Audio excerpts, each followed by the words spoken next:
Pero qué maravilla. Muy buenos días, querida familia de Dios. Jueves 30 de julio de 2026. Ya casi concluimos esta semana y el Señor nos regala una nueva jornada para volver a comenzar.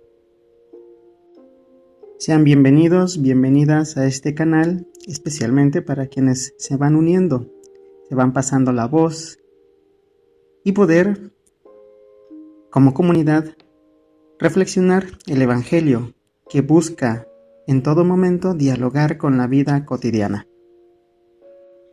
Puestos pues en presencia de la Trinidad, digamos, en el nombre del Padre, y del Hijo, y del Espíritu Santo. Amén. Del Evangelio según San Mateo.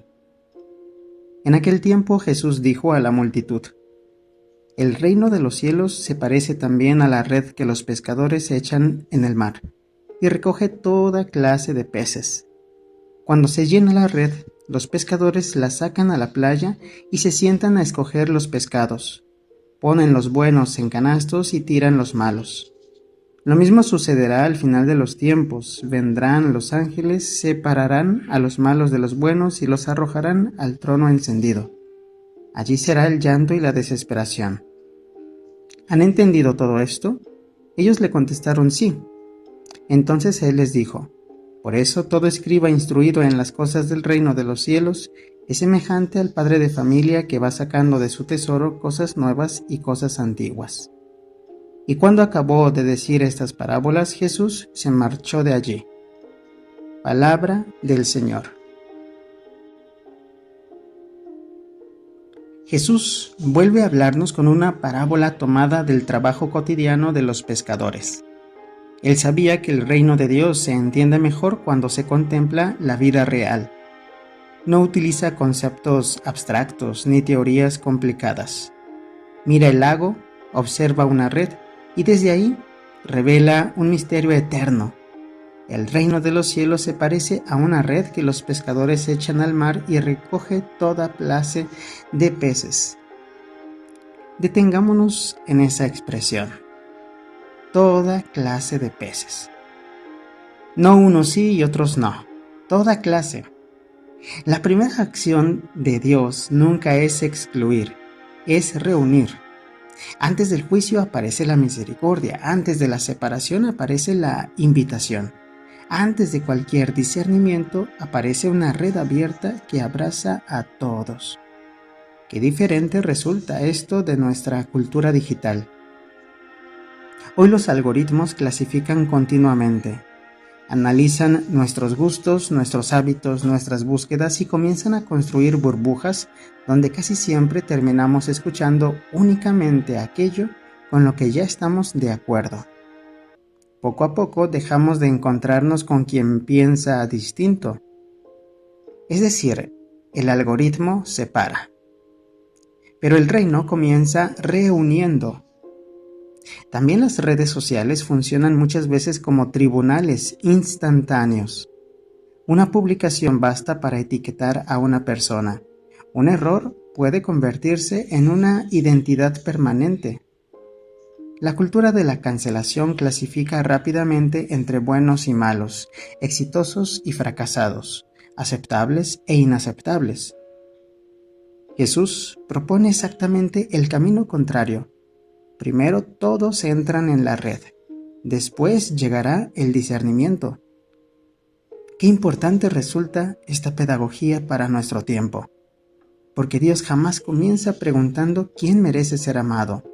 Él simplemente comienza amando, y precisamente porque ama desea transformar. La imagen de la red también posee una enorme riqueza antropológica. Una red no está formada por un solo hilo. Son cientos de nudos entrelazados. Si uno se rompe, toda la estructura pierde fuerza. La biología contemporánea, por otro lado, habla constantemente de redes. Redes neuronales en el cerebro, redes ecológicas en los bosques, redes sociales en las comunidades humanas. Ningún ser vivo existe completamente aislado. También nosotros somos una inmensa red de relaciones. Lo que haces afecta a otros, lo que dices deja huellas. Lo que callas también educa. Vivimos profundamente conectados, pero la pregunta es, ¿conectados para qué? San Basilio decía que el ser humano solo comprende quién es cuando descubre que fue creado para la comunión. La fe nunca ha sido un proyecto individualista. El reino siempre tiene forma de comunidad. Para comprender un poco más en profundidad esta parábola de Jesús, es clave situarla dentro del universo simbólico del judaísmo del Segundo Templo, donde las imágenes del mar, la red, el juicio y la separación tenían un trasfondo teológico muy rico. En la tradición judía, el mar no es solo un lugar físico, es símbolo del caos primordial, Tehom, aquello que en el Génesis representa lo no ordenado antes de la creación. Por eso, echar la red al mar puede leerse como una imagen de Dios entrando en el caos de la historia humana para ordenar, sin destruir la libertad. La red, en hebreo conceptualizada como instrumento de recolección, o mashkoret, en sentido amplio de captura, no es vista como un instrumento de selección inmediata, sino como un medio de reunión del pueblo disperso. En la mentalidad judía, especialmente profética, Dios es quien reúne a los exiliados de Israel. Por eso la red de la parábola puede interpretarse como una imagen del acto divino de reunir a Israel y a las naciones en un mismo horizonte de salvación. Pero volviendo a nuestro evangelio, encontramos una pequeña historia donde habían pescadores del Mediterráneo. Un muchacho le pregunta a su abuelo por qué revisaba cuidadosamente cada nudo de la red antes de salir al lago. El ancianito responde, porque el pez más grande nunca escapa por un agujero grande, escapa por el pequeño que nadie quiso reparar. Qué enseñanza tan actual, ¿no? Muchas veces pensamos que las grandes crisis comienzan con acontecimientos extraordinarios, pero casi siempre empiezan con pequeñas grietas.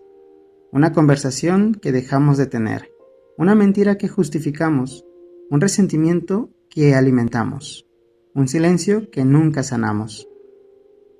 La psicología sistémica explica que las relaciones humanas rara vez se rompen de golpe. Lo hacen lentamente cuando los pequeños vínculos dejan de cuidarse. Y también la espiritualidad funciona así. No dejamos de amar a Dios en un solo día. Poco a poco dejamos de orar, de agradecer, de contemplar, de escuchar, hasta que un día descubrimos que la red interior tiene demasiados agujeros. Y luego Jesús continúa hablando del momento en que los pescadores se sientan para recoger los peces. Aquí aparece una palabra importante: se sientan. No actúan impulsivamente. Es el espacio para el discernimiento. El juicio de Dios nunca es precipitado. Qué diferente de nosotros, porque nosotros vivimos reaccionando con rapidez. Comentamos antes de comprender, respondemos antes de escuchar, y a veces condenamos antes de conocer la historia completa. Y Jesús concluye con una extraordinaria manera de ser, de vivir, como iglesia del siglo XXI. Él dice: todo escriba instruido en el reino es semejante al padre de familia que saca de su tesoro cosas nuevas y cosas antiguas. Es decir, no estamos llamados a romper con la tradición, tampoco a quedarnos inmóviles en el pasado.